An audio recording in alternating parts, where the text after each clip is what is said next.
you start your divorce by filing a petition in the family court in your county. I discuss these steps to completing these initial court papers in more detail in starting a divorce.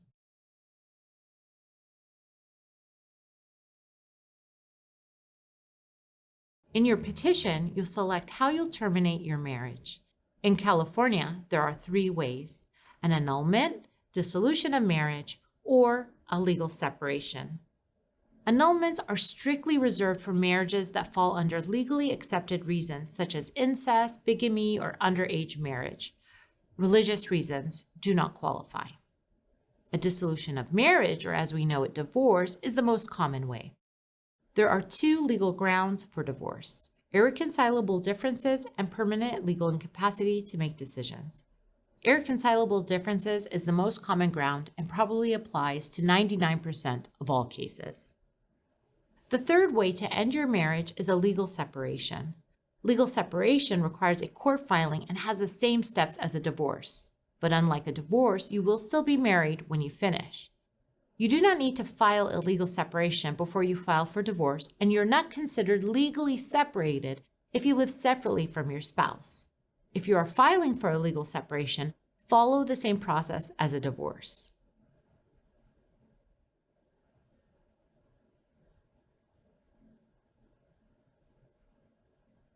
Except for legal separation, in order to file for divorce in California, at least one of you needs to be a resident of California for the last 6 months and in your county for the last 3 months. If you have children, your children must have lived in California for the last 6 months for the court to have authority to make child custody orders in your case.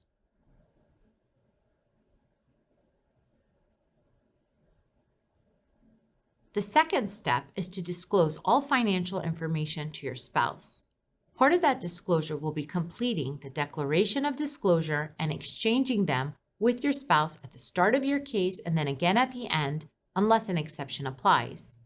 If you fail to complete these forms, you can't finish your divorce, and the court can penalize you for leaving something off your forms.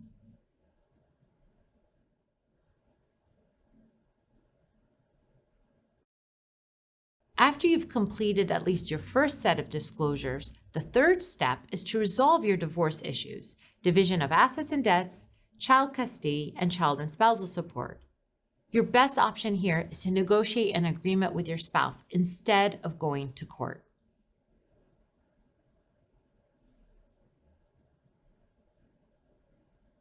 You'll need to decide who will get which assets or be responsible for what debts.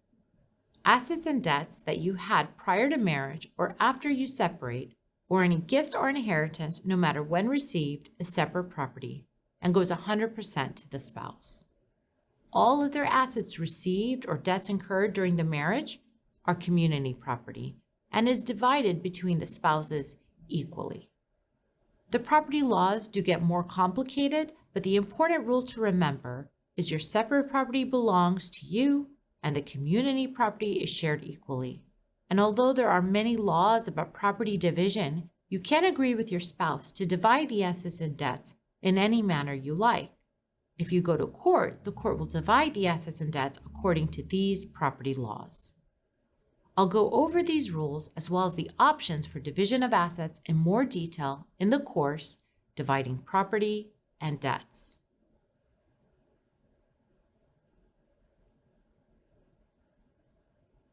If you have children, you must also decide on child custody. In California, children are considered adults when they turn 18 and graduate high school, or if they do not graduate high school, their 19th birthday. Until then, your children are included in child custody. Child custody is broken into 2 legal concepts: legal custody and physical custody. If you have minor children, you must include both, and I'll explain these in more detail in the course, Child Custody.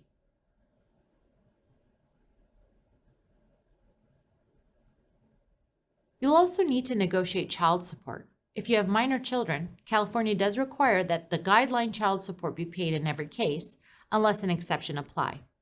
Even if an exception applies, you must provide the guideline child support amount in your divorce papers or your divorce will be rejected. You can calculate the amount using a California-approved child support calculator that considers your income and the percentage of time you have with your children.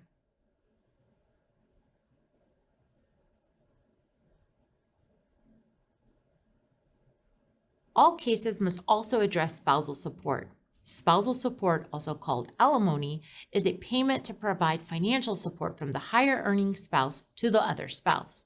The amount and length of time support will be paid depends on a number of factors, including your and your spouse's income, your standard of living during marriage, and how long you were married. You can also agree not to receive support, but must include that in your agreement. I'll explain spousal support and how it's calculated in the course Spousal Support.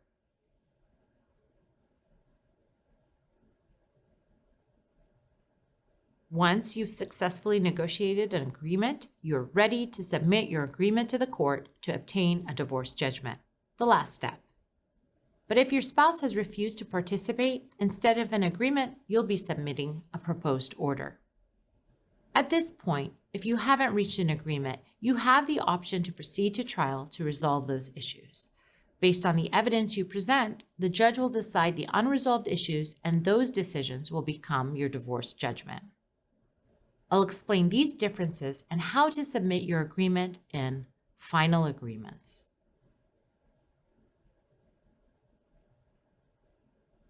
Work through these steps with your spouse, and you'll save time, money, and avoid court. If your spouse isn't involved, your spouse might doubt the agreement is in their interest, and at the end, your spouse won't sign. If that happens, you might have to start all over. If you do get stuck, or if your spouse is uncooperative, reach out to a divorce professional to help you create a divorce plan tailored to your needs, and one that takes cost, time, and effectiveness into consideration. You can also reach out to us at The Complete Divorce. Now, it's crucial that you watch these courses in order before you start. In each lesson, I go over each of these steps in detail, breaking down the law and how to complete these steps successfully. If you go out of turn, rush, or skip material, you risk losing out on information you need to finish correctly. Remember, these lessons contain more than enough information to complete your divorce, but it's not legal advice.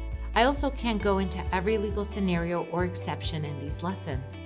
Some divorce situations are complicated. It could be the law as applied to your case or your specific situation. If you run into a complicated scenario or need help, please reach out to a divorce professional. The extra help will be well worth it.